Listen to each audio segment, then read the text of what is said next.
Should we double check that quick? I'm on my phone right now. We're on. We're live. That's a perfect way to start. Set that to the blooper reel. Yeah. No, Actually, we don't do that. We don't do that. Yeah. I like that. What is it? Episode 14. Where Episode 14. Right? We like to thank our guest. We like to thank our guests for not fucking flaking, unlike some other guests we've had in the past. Because that's how guests are supposed to act. Right. And they show up for their commitments.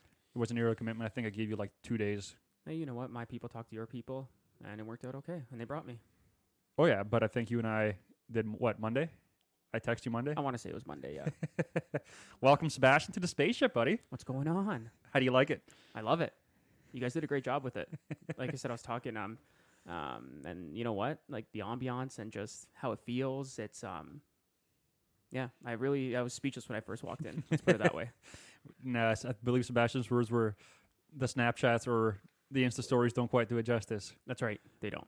Feels good. Well, it feels good to have you, buddy. Thank you for Thanks for the invite. I'm super excited. For all the 4 listeners that are going to listen to this. We've actually had just a random motherfucker out of Sweden and Romania. I didn't know they had internet out there. They're supposed to have really good internet out there. Romania? Apparently in some random places in Europe, they have like the best internet. Like, what's it called? What's the new one that they have? 5G? The new 5G. internets. Sebastian, can I get your thoughts on 5G? No, like the fiber, the fiber optic cable. 5G. You know what? It was actually me. I was reading into something about a year ago, and do you know those towers? Those they look like they're the cell phone towers, right? But they've got those little dishes on the end of them, and they're kind of facing north, east, south, and west. Okay. Supposedly, they've got enough power where if they are used to their full capability, they can essentially wipe out like a crazy radius of people. If it's essentially being used to like its full power of like microwave energy, like neutralize people, yeah, like kill people, kill everything within a certain radius, and the radius is like thousands of kilometers. But could have just been some crazy conspiracy website that I didn't really check the facts on. It's probably the same place where all the Karens get their information on. Probably, yeah.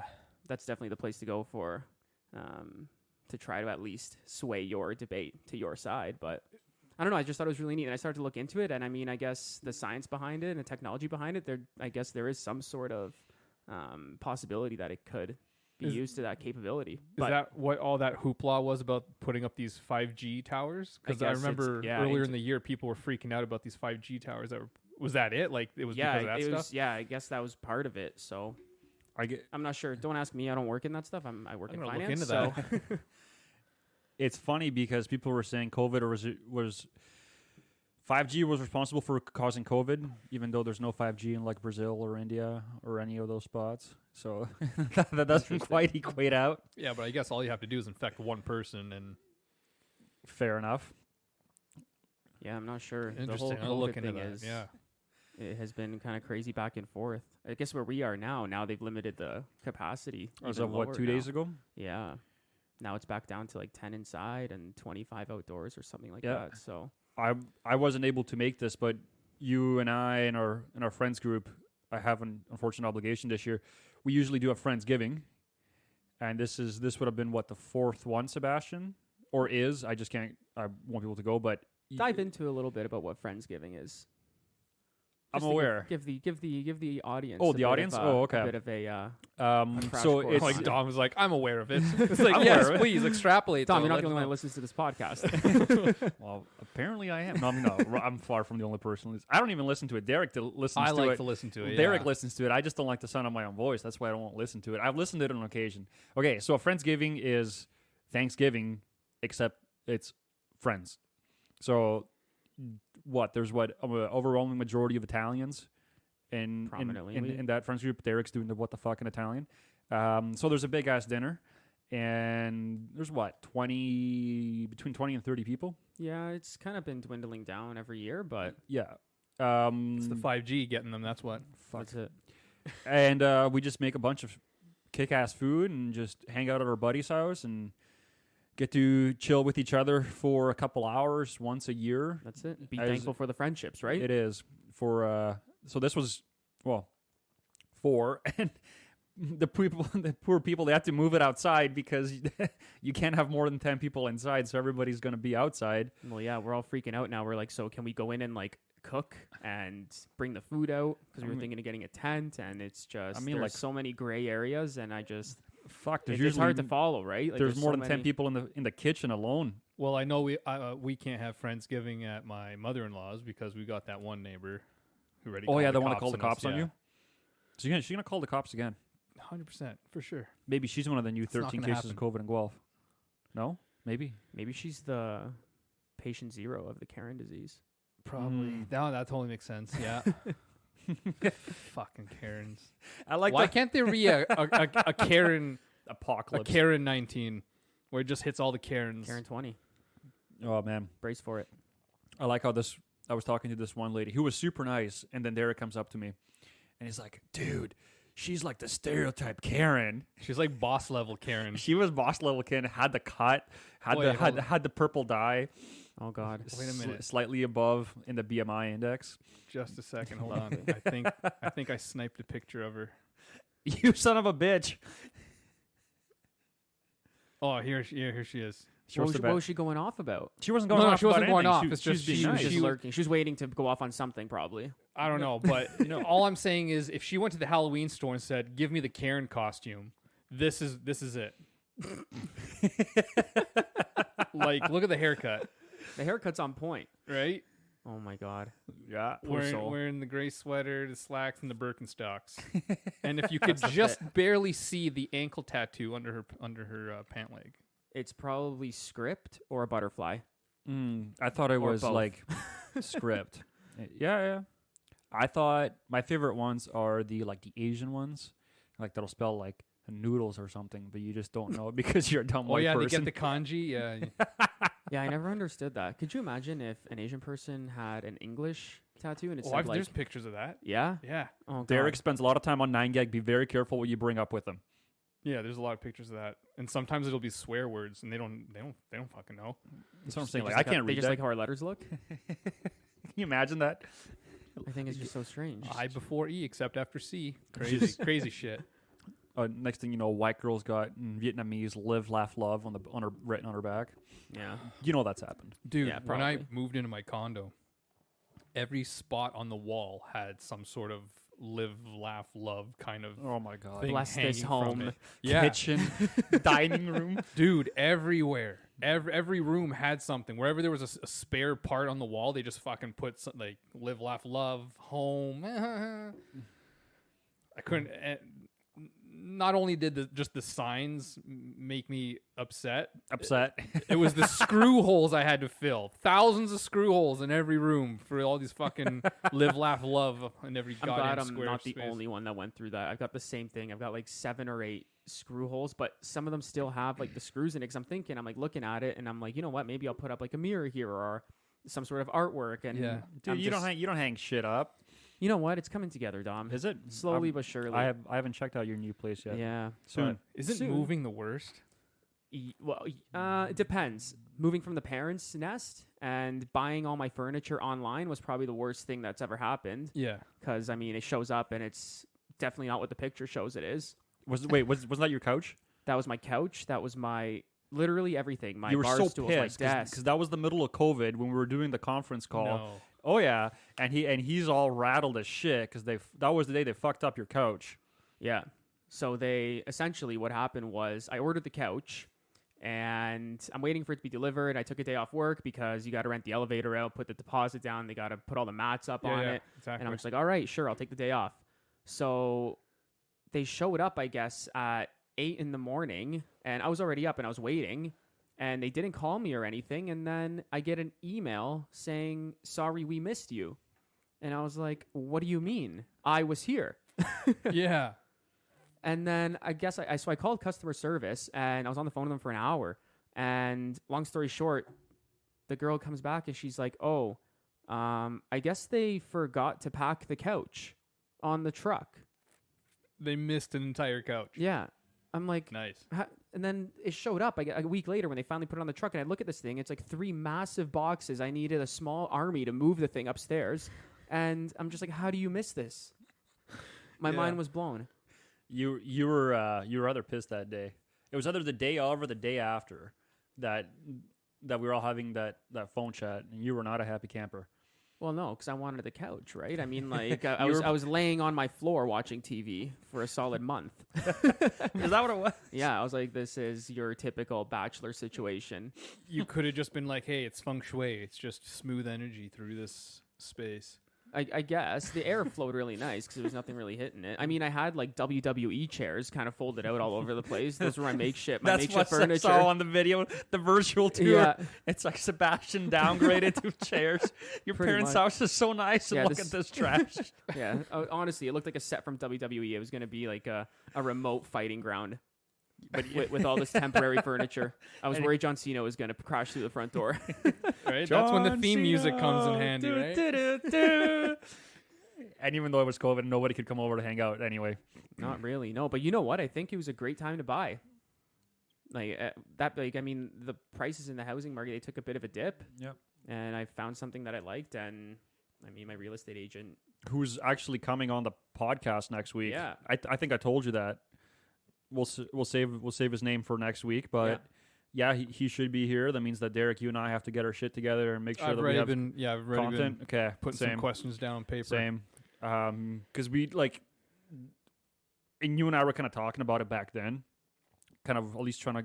I was trying to just pick your head on what you went through to kind of get yourself set up in that condo, but I have so many fucking questions when it comes to what the fuck is going on with just the market, how fucking crazy it is, like more than normal. Well, yeah, I mean, like he sends me listings all the time of how the prices now are starting to increase again, but I think it's just the area. I think the big thing is doing your research on the geographical area of the place, right? I mean, what's going up? Where's the development going? Are they building up? Are they building out in terms of condo versus subdivision? Yeah, I know, right? Here in town, both. And everybody's, well, not everybody, but there's a large exodus. Three condos around me getting built. Yeah. And there's an exit and a further exodus out of the GTA more than ever. Absolutely. That's funny. I had that conversation with my dentist this morning because I mentioned that's why you weren't at work. I had mentioned that I had come out of the GTA, and she was like, "Oh, I came out of the GTA too. I left Oakville."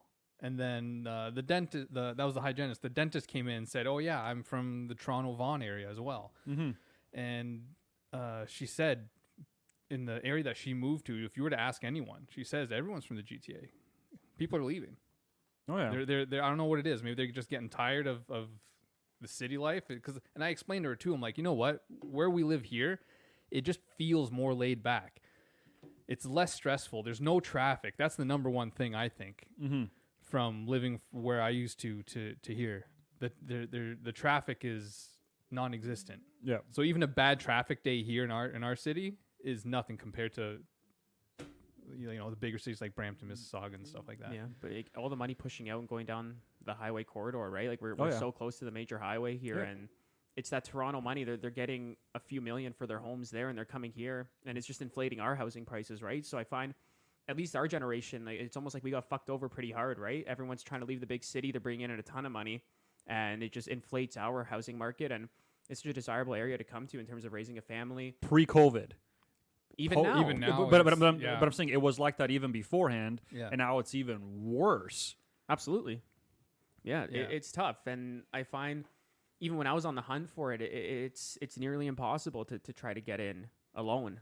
On top of that, right? Well, that's why I moved out here, because I was priced out.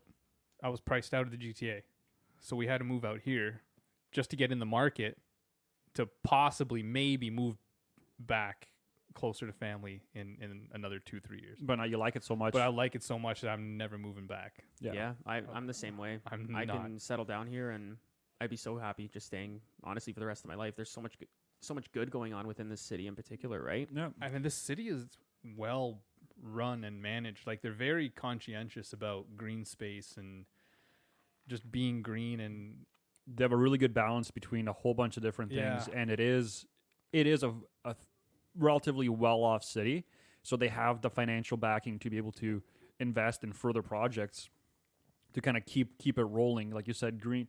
There's a new. They've expanded different works over in the public works on Wellington. They've increased this, increased that, increased services. Like, you definitely, you pay I don't know what people pay for taxes, for land taxes. I'm sure it could get steep. correct. I mean, but you do get a fair amount back for your services. Yeah, the city definitely kicks it back for sure. I think it's important. I'm like we were talking about in terms of the green space and just some of the laws and I guess zoning laws that go into development in Guelph. They're so, I don't want to say picky, but they're very strong on those, and I think it's helping the city not overdevelop.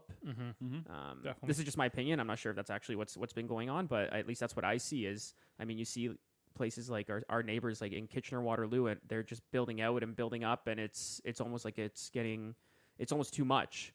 There's construction everywhere. At least here, it's almost at a slower pace. Yeah. It's more reasonable that way, and it's almost like it's the growth is manageable compared to some other places, right? Where they're almost rushed because they see the gold mine coming in from Toronto and surrounding area. True. I mean, even taking a look, so when Sebastian and I went to high school, because we're relatively the same age, the whole part of town that you live in, even where your parents live, technically, wasn't even a thing. Yep. Wasn't even a thing. Like the whole strip mall right next to your place, or close enough, that was a driving range. Yeah. Like that was a driving range. The only thing that we could go for high school, which is down the street, was at least when I was there, because you're a little bit after me, when I was there was the Food Basics. That's it. Like the other things in that building, which has a lot of different shoppers. Shoppers came in later on, but that was it. So that whole side of town, the whole south side, south side has come up in 9-10 years. I remember I had two co-ops, which were home built. So we built a home for a semester. You could still see the forest or see the fields, and now it's completely built up, and now it's even further back to I don't even know where. When I came by your place, I'm like, I've never been up here. This used to be just a hill that we used to see from the school. It's like, holy shit. Not only are there houses here, they're building on the other side of it. So it's progress, I guess. Yeah. You could the only say place you can really go is south towards the highway, right? Yep. And like you have a huge condominium project going up there too now. Yes, sir. The East End. East End's moving up East End. too, yeah. West is pretty much done. North is all industrial. It's not really moving in any direction. See, the thing is, too, it sounds like a lot's going on, but the population of the city is still 132,000. Yeah. Which isn't... It's manageable. Right? It's manageable. It's a great number. Compared to... I think also when students come, like that increases our population a lot with the university here. This is a huge university town. Yeah. Which is good, though. I like that. I find that it keeps the city alive. I mean, I went to school there, too, and it was neat to see because you get that younger demographic coming in. Like I said, there's more life. And then when they leave in the summertime, the city almost just gets a sigh of relief and almost just relaxes. It's interesting because at the workplace that Derek and I are at, I don't want to say depend on university money, for lack of a better statement, but it's a definitely noticeable portion of the revenues, and the fact that the students have not been back in the same numbers that there are. Businesses are taking a hit, man. It's almost a unique economy that comes into our city that helps fuel our overall economy, and then when that economy ends up leaving, or in this case it's shrunken down, right, you're going to see a hit. And also provides labor, which is wasn't necessarily an issue this year because there's a whole bunch of different variables at play, but usually there are, I don't want to say a bunch of fresh faces, but there's always some. This year there has been a lot. Correct, but there's usually like about that every year, and they weren't really sure if that was going to be a thing. Like it was a last minute thing to kind of patch it all together. But usually there's like I don't know. It was a little bit different when it came to staffing this year because the university wasn't back, and that's a big portion of the business that's no longer present. And how do you patch over that? How do you kind of work around that? Because I remember working on a moving day. It's just a gong show. And it wasn't at that at all because the only ones that moved in were the people that were living off-campus residents. And they were limited to 5,000, I believe. You know what? I think every university has their own almost guidelines and rules, I think. So my sister actually, she was going away for school, and she had the option of going to residence or the option to learn online. And I guess they capped the amount of people that are living on residence to a certain amount, and they gave priority to people who are outside of the university at a certain, you know what I mean, like a certain distance or a certain, like, I guess, travel distance to the university, right, to make sure that they're on campus in case they need to be there, right, as well as people who have actual labs and, I guess, practical stuff and hands-on stuff they got to do there. So I think it depends, I guess, on the university or what the students decide to do, right? But I was looking at some of the numbers that the surveys that some people were doing, and even not just university, but I guess elementary schools and high schools too. A lot of people are, a lot of the students want to go back to school because you miss out on that social aspect. Yeah. Like, I don't know. I remember like a lot of the memories that you have from school are the stuff that you do with your friends. You're hanging out. You're always Connections around them. you make. Yeah, exactly. And I think those are so vital, especially in university. I mean, it's all about networking. You're trying to get into the workforce when you're done that degree, right? So I just think it's such an unfortunate way to kind of go about your education. At least I see it firsthand with my sister, and then our friend Joey and his brother. They're the same age as he's the same age as my sister, and they'd missed out on prom. They missed out on their grad, and I remember that was such a cool token from high school that I think everyone should experience. And now that had to be canceled, and now they're going into first year, which is, as we all know, a riot, and they're missing out on that. Usually, if you do it right, and Guelph usually does, and then some. Because the place they like to kick it is not far from where we are, and we can usually just walk over. A mutual friend of ours and I walked over last year, and it was a gong show. The police was all out trying to keep it corralled and stuff, and they did, obviously. But it can get downtown. Downtown has a huge social life throughout the year, particularly September, October, when everybody kind of, before they realize they've actually came here to do shit. Yeah. Dude, I was working the residence during times of what you're talking about. They were throwing tables out the windows, dude. They were throwing tables out the windows. They're just trying to make it the bar stool. They're trying to make it a bar stools in fifth year. Like, all I did was run from one side of the building to the next, and like, it was nuts. Convinced them not to throw the table out or to jump on the table. It was nuts. Fucking Chad. What an asshole. That's it. Crazy. I miss those days. Oh, man. I'm not saying I jumped out of windows or threw tables out of windows, but I mean, there's just so many quality stories. Yeah, and just the memories. Dude, one guy ripped the fire alarm off the wall. Not just like pulled it, he ripped the whole unit off the wall. I can't take that age group seriously. I really can't. Not anymore. Not after like being on the other side of it. And I don't know if you know this, but there's like a little the bar that you pull like has ink in it. Yeah, so they can see who did it. You can see who did it. This dude's just like, he's drunk out of his fucking mind. He's like, I didn't do it. I'm like, dude, look at your hands. They look like you jerked off a Smurf.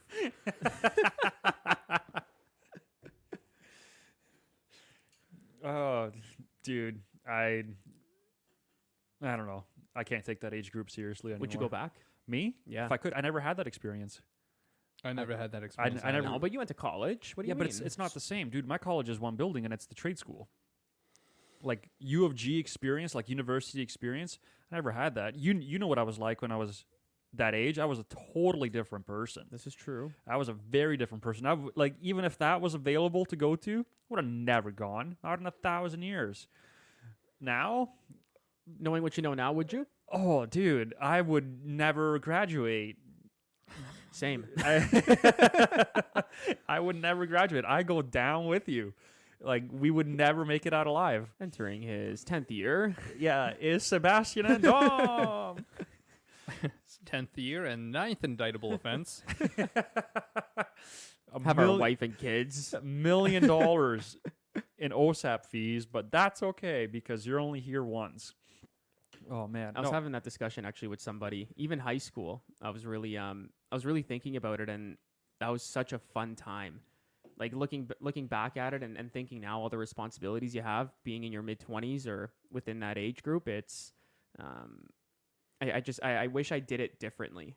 Not saying that I did it wrong, but there's definitely, like I said, just knowing what you know now. But that's life, right? It is with a million things, right?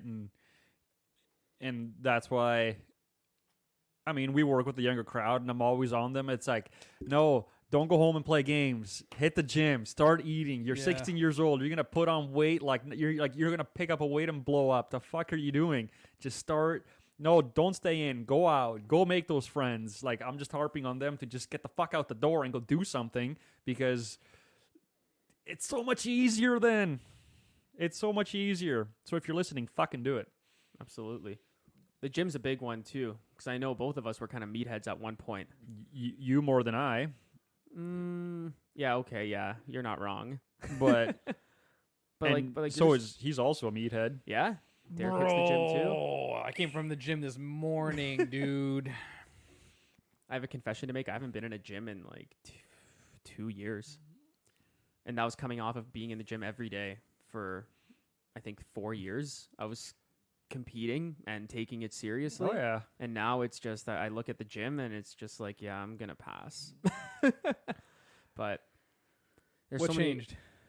you know what? I think shifting your focus from something like that to, I was big into trying to develop myself professionally. That was the big thing for me, and trying to get a hold of the career. And I think that almost got put on the back burner. And I the way I was treating it, I think I did it wrong. I was treating it more like it was the sport that I was primarily in.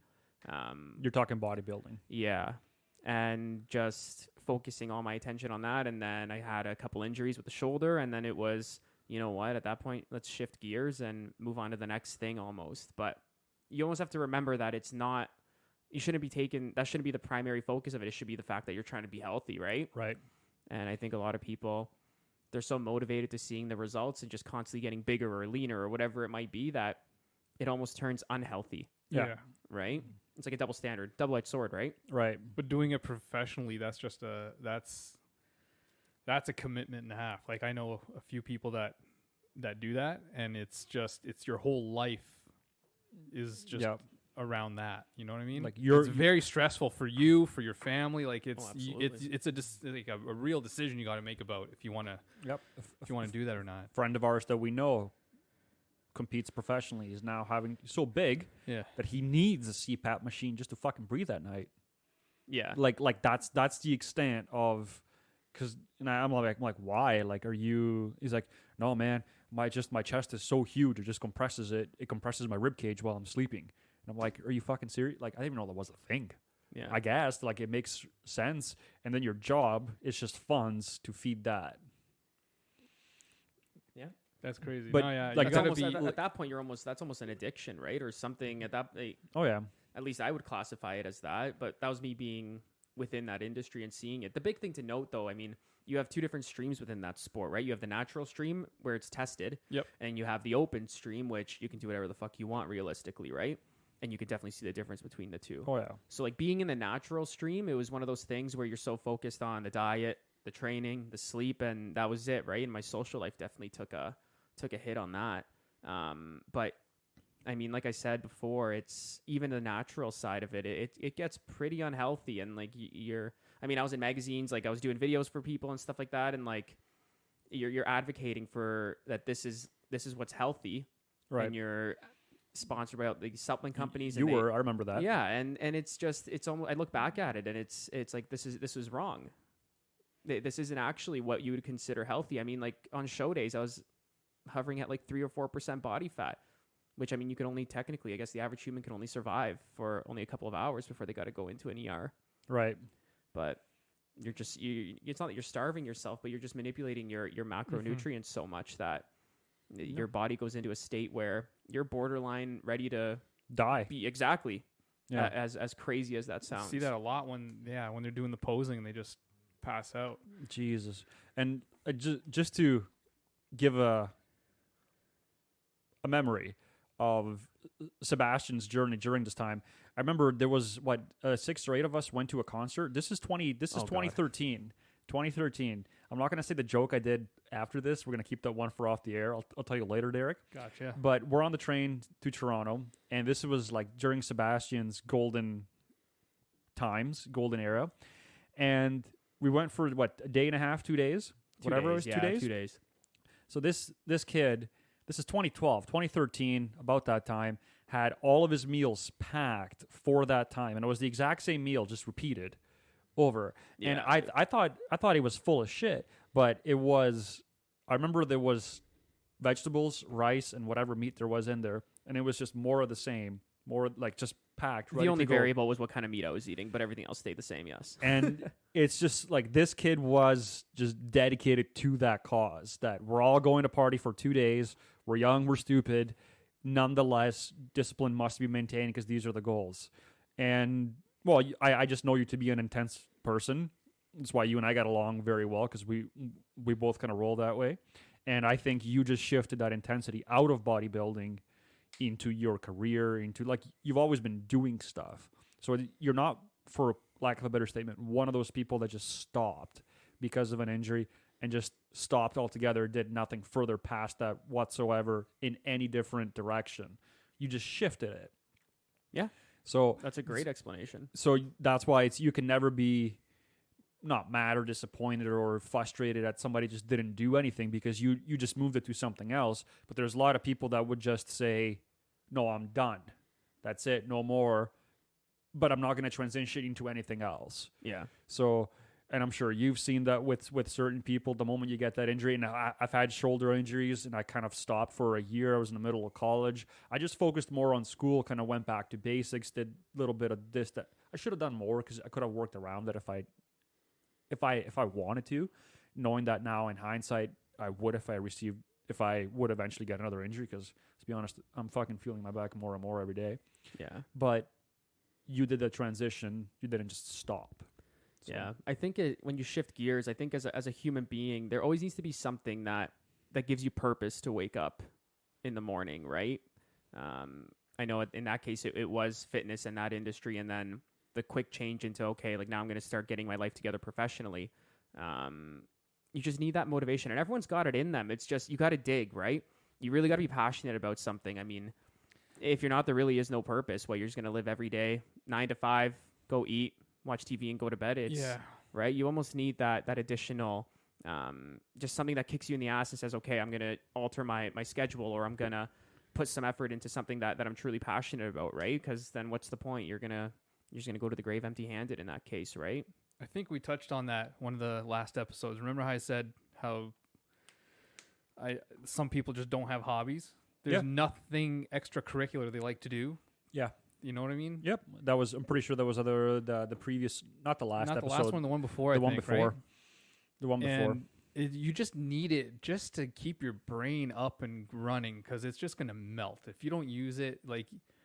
just the basic grind, going to work, coming home, eating dinner, sitting on the couch, watching TV, that's not conducive to a strong working mind. No. Like we're designed for so much more capability. Yeah, like that's why you need the activities. You need the hobbies. That's what keeps your mind going, right? Yep. Yeah. You know what? Actually, I'll bring up a really good example. I had a guy, he's one of our sales guys, working in the automotive industry now.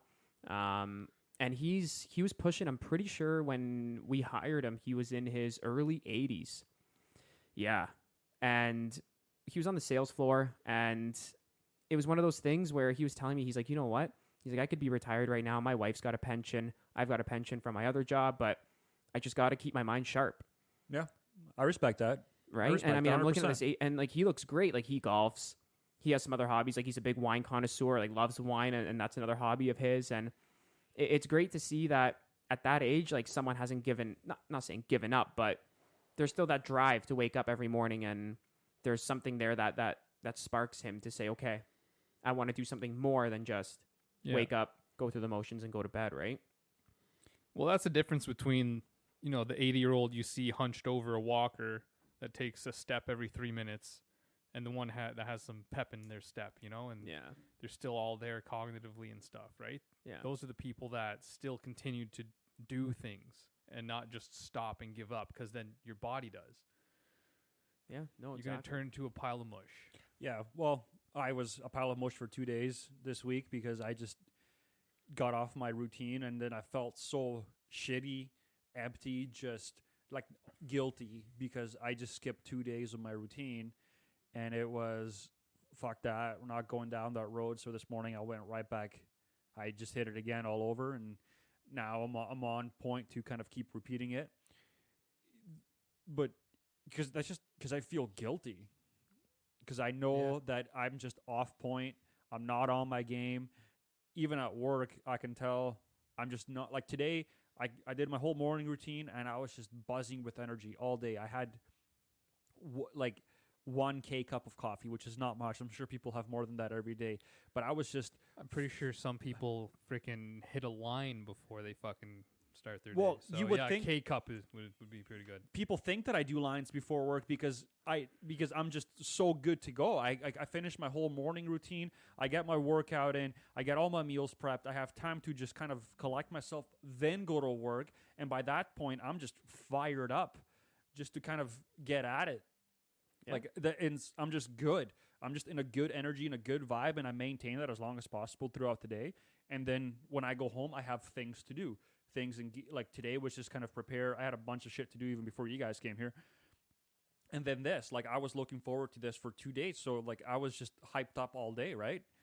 It's I don't know, that's just the way I roll. I have the ADHD, so some things come in handy. In this particular case, that does.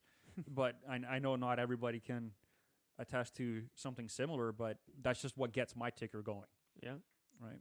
For some people, it's that, right? But I feel there's people that always, personally, I probably check out once a month, maybe just for one or 2 days. And it's almost like I step back from everything and it's like, okay, like I got to just catch myself and pace myself, because like if you keep going at the rate where you're constantly just working or constantly not sleeping or not eating properly, right? You're going to burn out eventually, right? Yeah. So and it's important. You got to get mentally checked in, and sometimes it's okay to check out.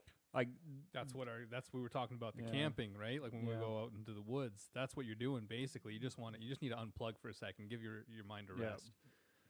Yeah. Speaking of that, we need to fucking we need to go. Huh? But that's a phenomenal analogy of checkout, because you can't be on all the time, even me. So that was what I did. Speaking of camping, and that at the same time is that I have not scheduled a checkout point, as in camping or shit like that, right? So my body just shut down when it could, because I didn't allocate it time to actually turn off. Yeah. So, and I just pieced it together in my mind. If I was a little bit more diligent in the way that I schedule things, I would have been able to effectively set up a time to check out. Mm-hmm. You and I have very conflicting schedules, so it's very difficult for us to set aside time, and we're running out of season, for lack of a better statement. So we have to. You are. Yeah, you're a a crazy motherfucker. I'm not going camping in old winter. Fuck that music. You kidding? Yeah, no, yeah. I'm more of I was introduced to glamping, actually. Yeah, fuck. you get out. You pick up your chew and you get out of your sea bass. Get the fuck out of this Glamping? house. That's more up my alley. Oh, what do you mean? Why not? You're pretty much in a hotel, but just in the middle of butt fucking nowhere. It's great. You can shower. You have air conditioning. Air conditioning. Yeah. Are you- Oh my Lavish. God. You should. I'm telling Lavish lifestyles of the rich and famous. It is. No. Have you not seen the way this guy and I get down when it comes to camping? I get my ass mauled by imaginary animals. Shut the fuck up. I was sleeping in a hammock right beside water. This guy doesn't even bring a tent. you. Yeah. I'm Don't high even bring maintenance, tents. though, man. I gotta have the amenities. Or You for me, are it's high not- maintenance. There's I no am one within very. our friends group that likes camping. See, that's my problem. Yeah, you're right. That's my problem Just too. me. Yeah. Like, I'll sleep in a car at Walmart. I don't give a fuck. People are looking at me like, what? It's like, yeah. Well, you did that one trip across Canada. It's a lot of Walmarts, buddy. Yeah. You're like their valued pick member. You own stake in their parking lots. I wasn't the only one crashing out in parking lots, but that's the thing. Like, me, like, dude, I don't give a shit. Like, being in the car, sleeping in a car is luxury as shit, right? Because, like, the one night I went to -10 in Thunder Bay, fuck, that sucked. But, like, I don't care. And I'm pretty sure Derek is the exact same way. Like, you're just like, fuck, this is luxury. Just being in a car that's not even turned on. Dude, do you know how many times I've had hypothermia going winter camping? You're fucking Fucking crazy. love that shit. Fuck that. Where I turn to my brother and he's like, dude, your lips are blue. And I'm just like, I gotta get closer to the fire then. Sebastian's like, I want my air No, conditioning I'm during just summer. thinking of just sitting in a bathrobe You are. on a reading chair, reading the journal. Yeah, knowing you to the way that I do, I could totally picture that as being legitimate. But that's checking out for me, I guess. I don't know. I It still is. gotta have the It's basics completely- of a high maintenance life. It's completely subjective. You've become accustomed to this life. It's the same life, just in a different location. Going with this guy to the casino? Oh, fuck. I do love the casino. You do. Yeah, I'm kind of scared to go now, but I always want to go. I always leave with $100. I walk in with 20, I leave with 100. I always don't want to go. complain if you're making a profit. I walk in with 100, I leave with 0 every fucking time. That's why I stopped going with The you only guys. reason I stop at 100 is because my wife is like, "How much you make?" I'm like 100. She's like, "Okay," and she'll grab it from my hand and like leave. And I'm like, "Okay, I guess we're done." robbery. Depends what you play too. Well, you like to watch just tables. Like, you just like to watch people. I actually You just I love watching degenerates go at it. You for do. Sure. It's very entertaining watching it with you because I don't understand the gambling. Like, I don't get what's going on. Yeah. Like, I don't What jack games? shit. What games though? Doesn't like, what are you fucking looking matter. at? I don't look. I like blackjack. So I can look at it, but I have no idea what's actually Yeah. happening. And then he's over there just like watching shit like a fucking hawk, and I'm seeing his eye movements, and he's just looking at shit, and he's talking to me because you done that when you and I went to scope at a table once. I remember this, and you're just like, you just know what's going on, and I'm like, I enjoy that you enjoy what's going on, but that's the only source of my entertainment here because I have no idea what's fucking happening. Yeah. And you just like, oh, dude, like you just throwing this out. You throw like you're just running numbers. Like Numbers come easy to me. It's weird. it is, and like you're very very focused. Like you just turn on when you're around that shit, and I'm just like, well, I enjoy the fact that you enjoy it, but I have no idea what the fuck is actually happening. Yeah, it's super neat when you start running the probabilities of things. And That's what I mean. and you start figuring out when tables get hot. I'm not saying I'm counting cards, but I mean it's cool. It's definitely cool to see when you sit down at the right moment, right? You gotta increase your odds somehow. The casino always has it in their favor. Oh fuck! See, I did that with my wife one time. We were going down the blackjack table so I can look at the tables. And I'm like, nah, this one's not good. Next one, nah, not good. And after I find one, I'm like, okay, this is a good table. And I was waiting for a spot to open.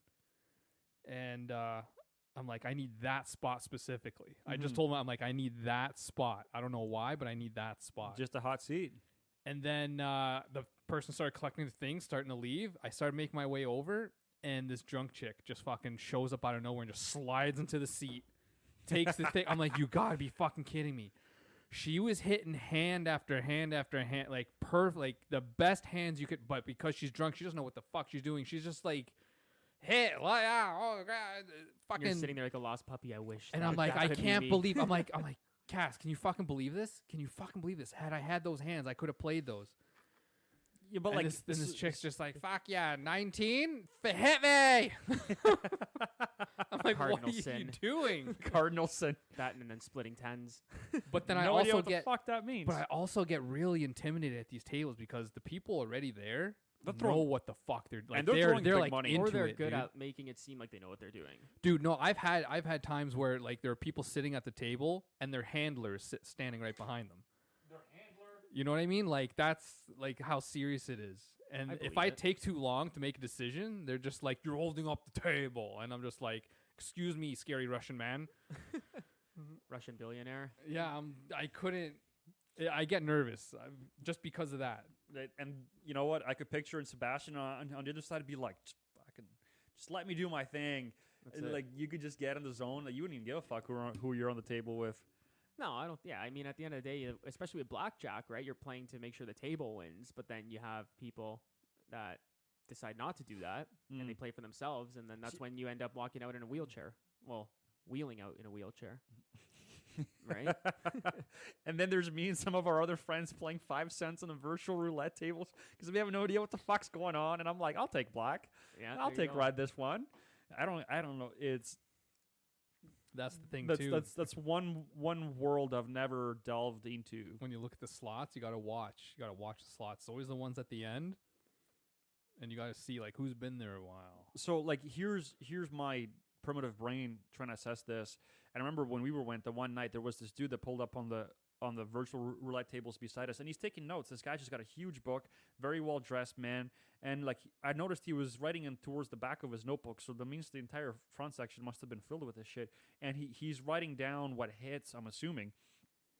But my poorly trained mind at math is like, there's no rhyme or reason for any of this to actually, like, you can't say because this is hit 3 times, it'll hit this, it'll hit that. Like, it's complete madness when it comes to the chances of it. Realistically, you can hit 15 for 15 days in a row. Correct. What's stopping it? Nothing. Exactly. Probability. Or possibly the lack thereof, depending which way you're looking at it. So to me, it's like I'm looking at the guy, I'm like, what the fuck? Like, that doesn't make any logical sense to track illogical numbers, which is what those are realistically. So I look at that and it just doesn't, I can't compute the reasoning behind his methods. Yeah. Even It, on like that it just looks like virtual- madness to me. Yeah, but even on that virtual one, do you ever wonder if the casino is being almost like a big brother and watching over it? It's software. You can fuck with it. How can I prove it's legit? That's what I mean. Like, How what's can- stopping? I've always thought about that too. It's like the whole big brother aspect of it is. Like, What- are they like? Is there some sort of? There's got to be control. They've got to control it. They're in the business to make money. If there's some way they can write some sort of code or some sort of like, you know what I mean? Like they Oh, start yeah. seeing that someone's getting hot. What's stopping them from saying, okay, let's just put Cool down off that numbers and machine. colors? Yeah, that- just hit a button and just temper it down a couple degrees. Well, that's like the house always wins. Like you're there for the probability, for the potential of winning, but the probability is not with you. Some people, enough people win to make it look lustful enough for everybody to join in the fun. But realistically, it's probably not going to be you, statistically anyway. You might get, like you did, walk in with 20, walk out with 100. Not a huge, I mean, what the fuck do they care about $100? They'll make that back like this. But it just kind of spurs your interest to be able to come back a second time. This time you get the room.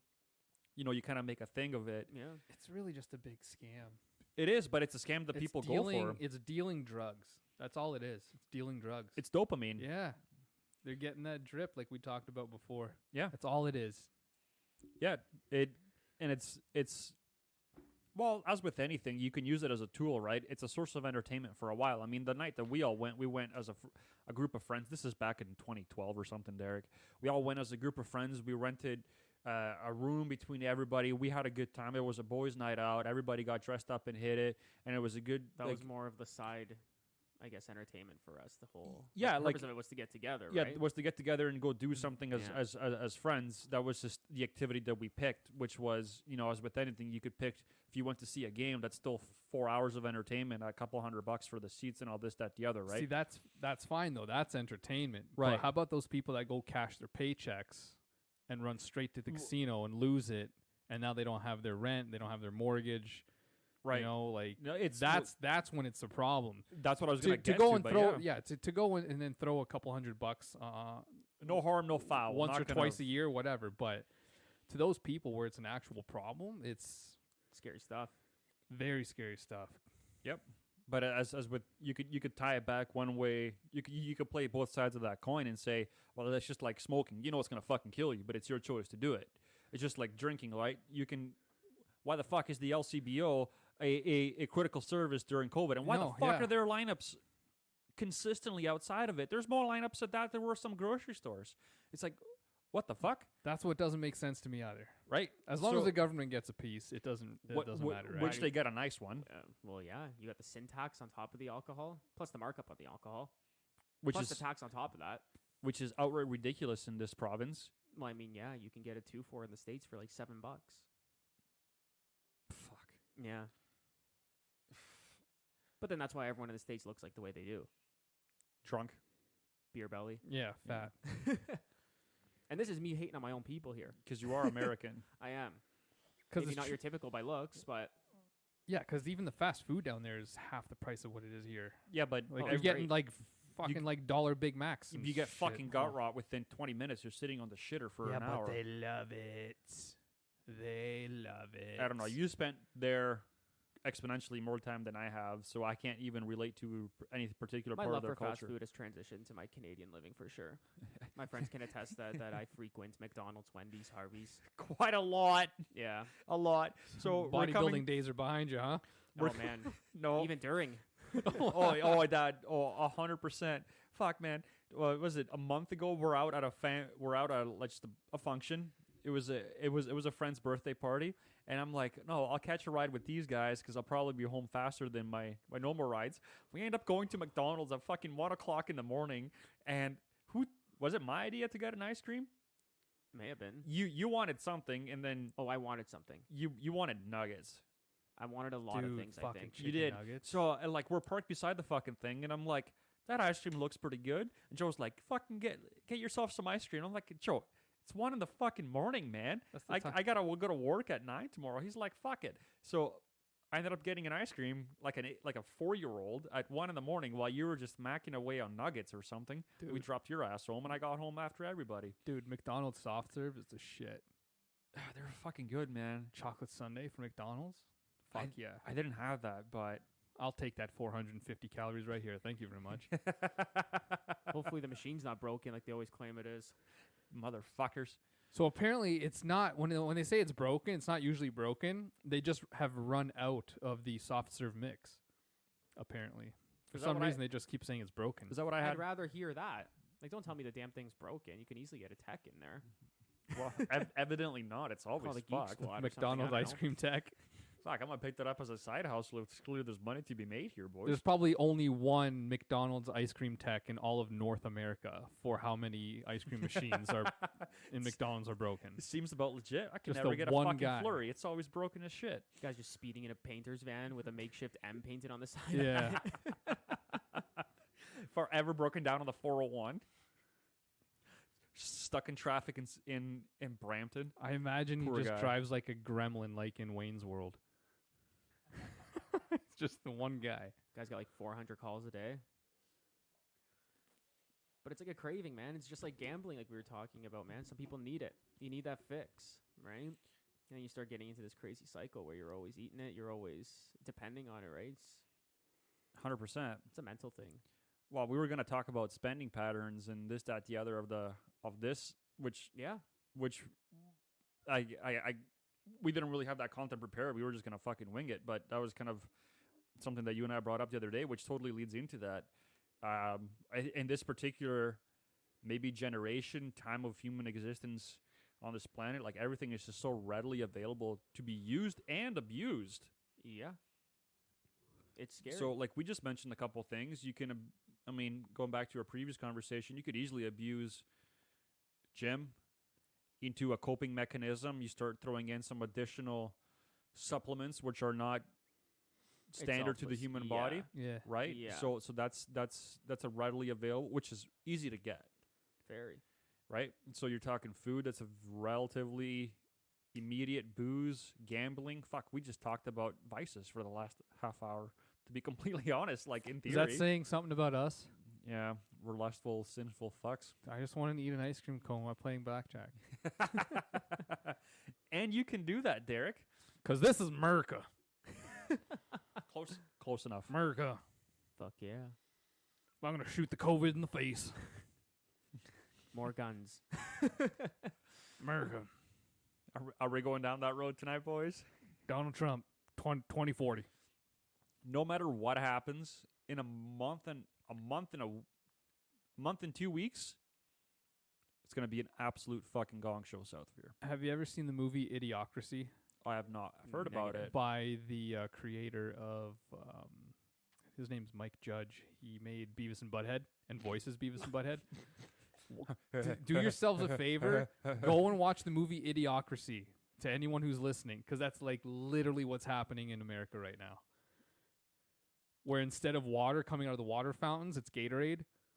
I thought it was Kool-Aid. And all their crops have died because instead of spraying them with water, they're spraying them with Gatorade. And Terry Interesting. Could work. Crews is President Camacho. He's just screaming all day. moving pecs. Yeah. moving his tits around. Does the whole speech. Like that. honestly, you have to watch that because this movie is probably like 20 years old by now, but they predicted how it would be, and this is it. So did the Simpsons. They did. Simpsons predicted a lot of yeah. shit, dude. It's like, That that's shit's weird. 9/11 and Weird, shit. man. That's just Yeah. weird. President Trump, all yeah. that stuff. Go down the fucking like even escalator. that same picture. Oh man, you think that Matt Gregor's? He's got to be a fucking alien. He's a time traveler. a fucking alien. You heard it here first. For sure. He's a reptilian time traveler. I'm super deep into that shit too, man. I Yeah. totally believe in that stuff. So Like, is he? Like the freaky deaky conspiracy theory, Oh. like it's an So- inside job, yeah. Illuminati shit. Sebastian, Yeah, do you wanna- it's you cool. should see We're my good. my recommended feed on Netflix. It's all just conspiracy stuff and like alien shit, and I'm fully vested. Okay, in you it. got to come back, and we're gonna do You- a whole episode oh, on yeah. conspiracy theory. I'll fly in, Conspiracy absolutely. theory with Jesse the Body Ventura. Well, we got pretty good feedback when we did our flat Earth, That was episode. that was really popular, wasn't that? and that was just fucking funny. Yeah, Like, and then we did the alien one. That was actually fucking serious because like we weren't even gonna talk about it, and then like the week after we said that, the Pentagon drops those papers. I'm like, this is All that shit that's in the Air- ocean and like the air- force fields and stuff. we Is were that what just- you're talking about? No, we were just What? talking There's like shit in the ocean with Oh, force man. fields? Well, What am I yeah. missing right now? Well, that Bob Lazar. Well, that's what we were episode- talking we were about. watching, yeah. We literally did a whole episode on that. We It's did a like the whole moment episode on Bob the Lazar. Pentagon's like, oh yeah, by the way, these spacecraft are not from this Earth. We're like, fuck this. We're doing an I episode. love how nonchalant they're about it too. It's like, yeah, we don't know what this is, but like, here you go, take it as Yeah. you wish. and this is like, Vehicles not of this earth. and then like it just puts everybody's hopes and dreams up, and then doesn't give any more information. It's like, fuck, man. Yeah. Like, where's my alien spacecraft? And we know there are. Fucking Bob Lazar already told you, bro. Yeah. I'm pretty. That same episode, or I think maybe a couple episodes after, there's another guy that was, I guess, high up within. I don't know if it was NASA or the CIA or whatever governing body that he was in, but he was saying, or I think he was in the Air Force and he was flying, and I guess there's this Colonel fo- Fravor. Is that what it is? Yeah, Colonel yeah. Fravor. And he was did flying the through the ocean and like, Yeah, yeah, that's the the one we gimbal. talked Yeah. about too. Oh, It was dude. the gimbal video. Yeah, it's whack. I feel there's so much shit that is starting to kind of come up. Yeah. Because the people are just demanding it. Right. And like I said, with that video, that UFO in that video flew exactly as Bob Lazar had described. 30 years prior. That's exactly what he said. He says they'll cruise like, you know, they're the saucer shape, right? So they'll fly like horizontal, but when they want to really kick it up a notch, it'll go belly They up. swap, yeah. Yeah. And that's exactly what that gimbal video showed. So what are the fucking chances of that too? Even if it were to make that up 30 years ago, right. just because no one could fucking prove you otherwise. What are the chances a video would come up to show the fucking thing do it? And he With said that much this, detail too, right? The And whole it's- flipping of the And, direction. and Colonel Fravor said they had been monitoring those things previously for the past 3 months. And then finally they said, okay, let's send people out there to take a look at what these things are. yeah, man. And there were at least, I think he said, 10 people who had witnessed it. Boys, are 10. we scheduling in a conspiracy episode? I think we need to. I mean, we can you go can deep. definitely pencil me in for that if Fuck you'll have yeah. me. Like how Building 7 was the only building in modern history who fell By only itself. due to fire yeah. in the corner by itself. by itself, which would have burnt out on its own. By itself. Also, Building 7 was a fortress because every government agency had an office in that building. CIA, FBI, DEA, they all had it. That thing was built like a fortress. Where was Mayor Giuliani sent to once the planes hit? Under checked, Building yeah. 7, because the command bunker is under Building 7. Mm. So they went down there to start kind of organizing things, and then people came down and said, "You got to leave. The building's coming down." How did they know? Inside job. It was never hit by debris or anything. There were buildings in between Building 7 and the Twin Towers. Yeah. There's a lot of moving parts. to Yeah, that there's conspiracy. We're doing theory. an We're gonna episode. do that, right? Yeah. Cool. We're doing an episode. Sebastian, you're in. See by yeah. us. Seabass is in. I've got Fuck yeah. a 500-page notebook filled with stuff that I'm going to be bringing. And we are not opposed to that. In fact, we have a spare chair. If anybody else would like to sit in on a conspiracy episode, And not flake. not flake. Please don't flake. Sebastian, we'd like to again thank you for not flaking. No problem. Please feel free to let us know. And if you got good shit, you can come sit in this fucking conspiracy episode. There's a bunch of shit we should fucking hit on that one. I've got several in my head. My brain's already spinning. It's funny how both of you just went up from like a fucking 3 to like a 9 the Yeah. moment this Yeah. shit just kicked off. But that's the thing, though. Like, it deserves a whole episode on its It own. does. It needs it. Yeah, I'm pumped. I'm like about to eat this microphone. That's how close I am to it.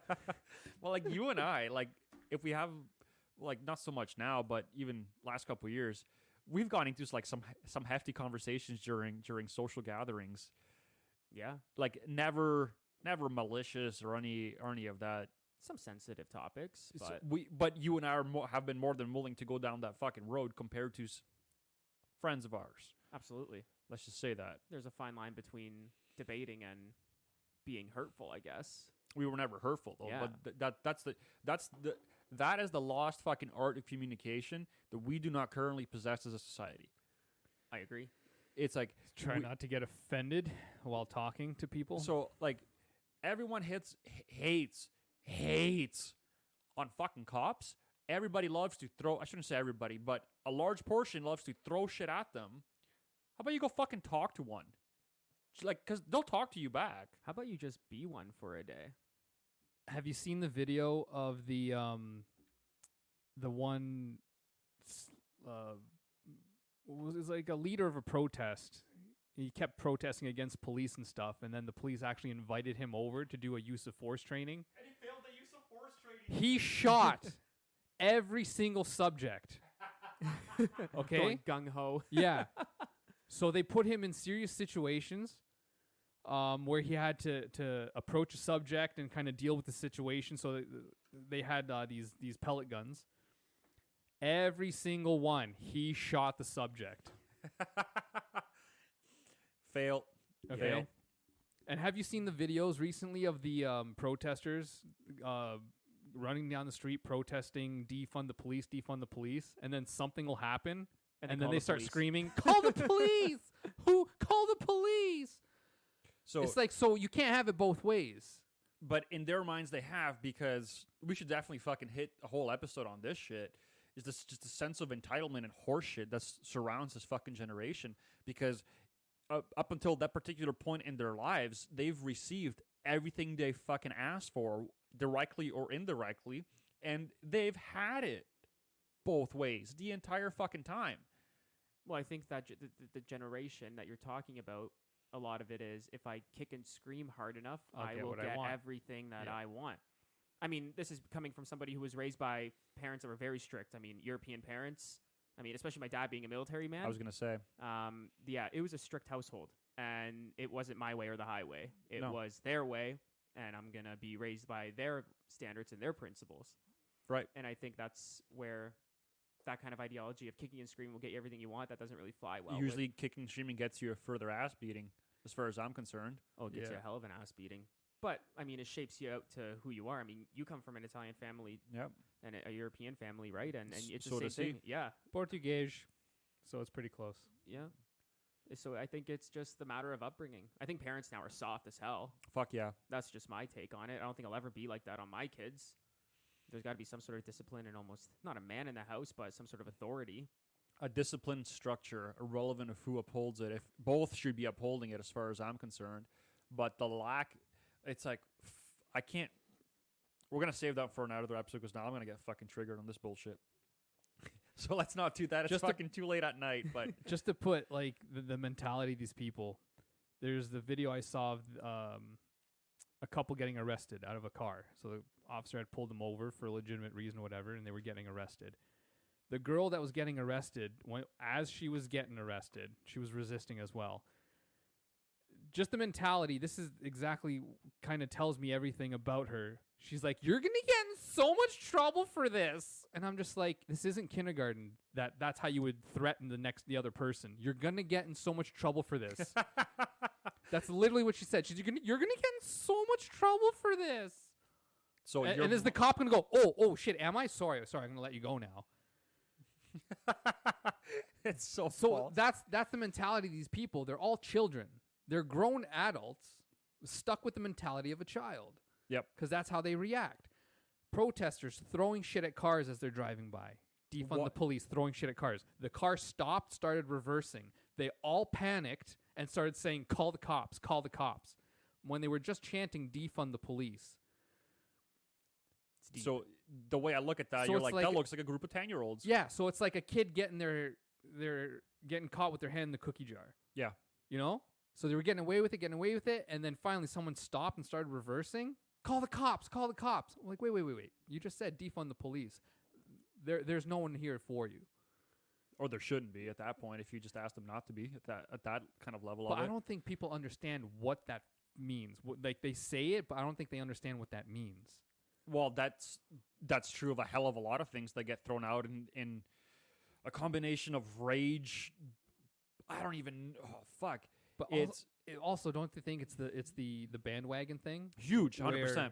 A group of people say this certain thing, and then that becomes the new it thing to promote. So everyone's like, yeah, I'm going to go for that too, not knowing what it stands for, not knowing what it means. So the defund the police thing is the newest one because they don't understand what that means. Here's the flip side to that coin. We've had so far on this podcast, and this is what I'm afraid to walk towards, or to be, not even to walk towards, but to kind of get into as things further on. We've had numerous people, I'm not going to name them on air, obviously, turn down the just coming on the podcast because they are, I don't want to say scared, but they are frightened by the possibility of repercussions. I mean, you said the other day, I'll come in as an alias because I have unpopular opinions. I'm like, well, we don't have to talk about those. You can introduce yourself as Sebastian and talk about other stuff. And then you agreed, wasn't an issue.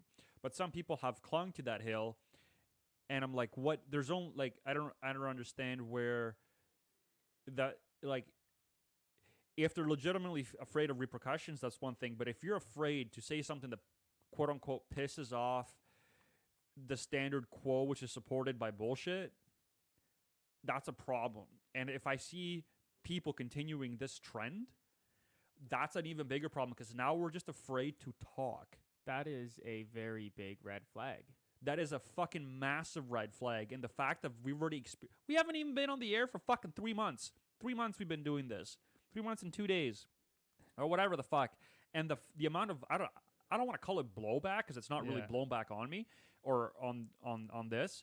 But the amount of not even friction or resistance, I don't even know what the fuck you would call it, of just, it's not even denial. I don't know, I can't think of a word to associate it to that particular behavior right now, but that, whatever the fuck I could call it, has been too interesting.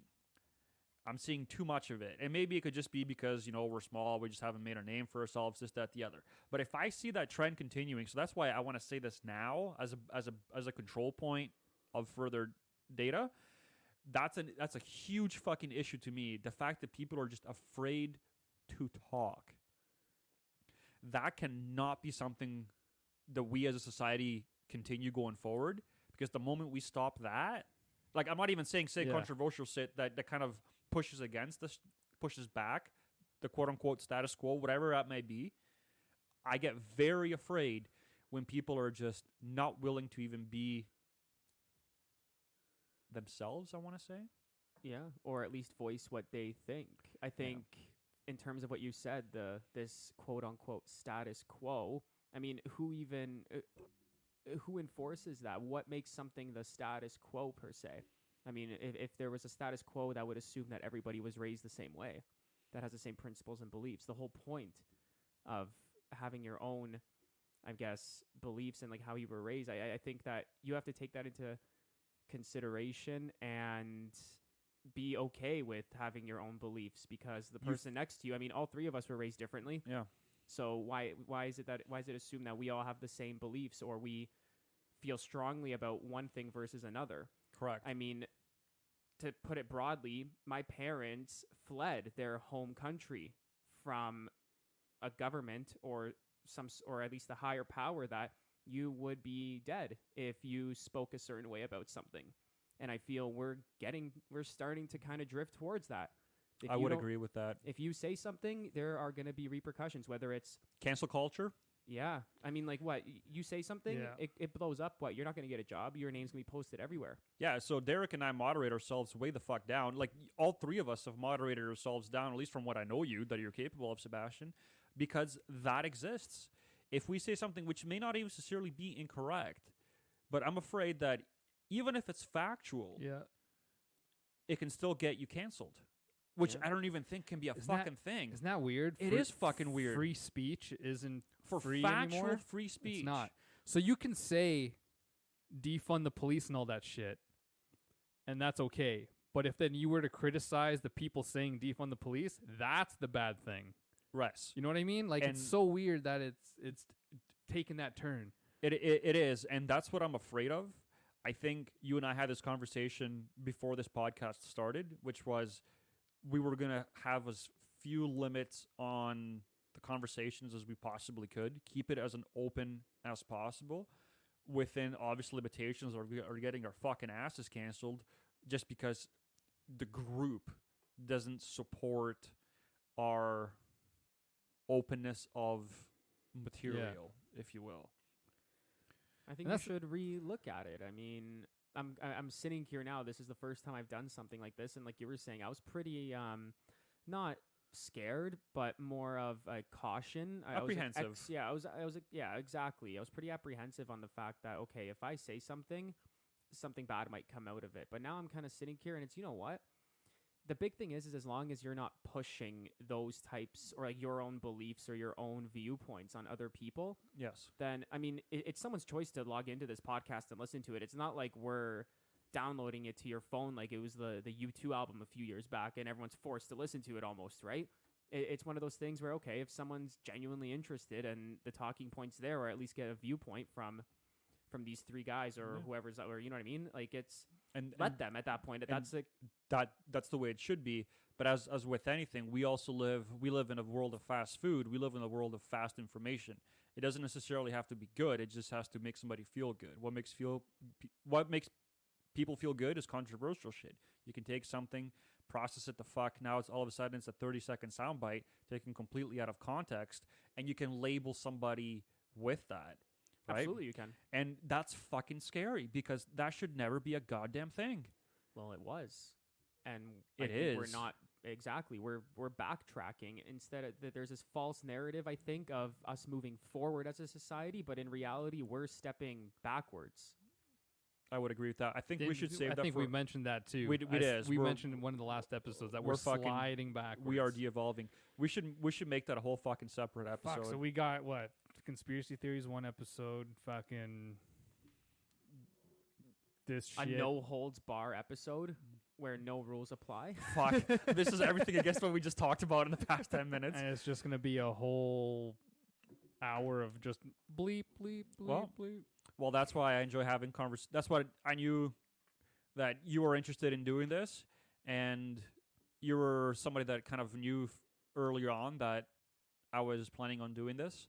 So that's why it kind of matched our timeline to get you on here and to get you warmed up. I really hope that, because we're well over a fucking hour here. Yeah, we got to wrap this. Yeah, we got to wrap this up. So thank you for coming out, Sebastian. Thanks I know this isn't this is by far not the last time you'll be on this. And for anyone else who wants to come on, we won't use your names. We'll use an alias. No aliases. Talk about whatever the hell you want. That is a fucking rule I'm making right now. Is that a rule now. right now? No aliases. Hey guys, so you can come on and there's no aliases. So if you want this to be a platform where you're okay with speaking your mind and you're not going to just share. Yeah, just throw it out there. Yeah, if anyone's interested in coming out. And it doesn't have to be taboo. No. Like, we talked about how fucking good McDonald's ice cream is. We talked about a lot of stupid shit. We have, but it's the same kind of fucking conversations you have with anybody at any point, any time. Yeah. Fuck it. Yeah. Doesn't mean we're going to It's not that scary for anyone that's thinking of coming on. Did you enjoy yourself, Sebastian? I did. I was a little tense at the start. You were, but you got loosened up quick. Yeah. And you kind of got right into it. And I knew you would have. I had no fucking qualms about you, buddy. Mm-hmm. No, I kind of know the gist of it. It's, yeah, I think everyone should at least try it. Why not? The heck was that notification? Dom, you got a calendar notification. I think that's telling us that we need to wrap this up, bro. Okay, so that's episode whatever the fuck this is. Sebastian, thank you for not flaking and coming on short notice. Can't wait for the next one. And see you guys on the next one.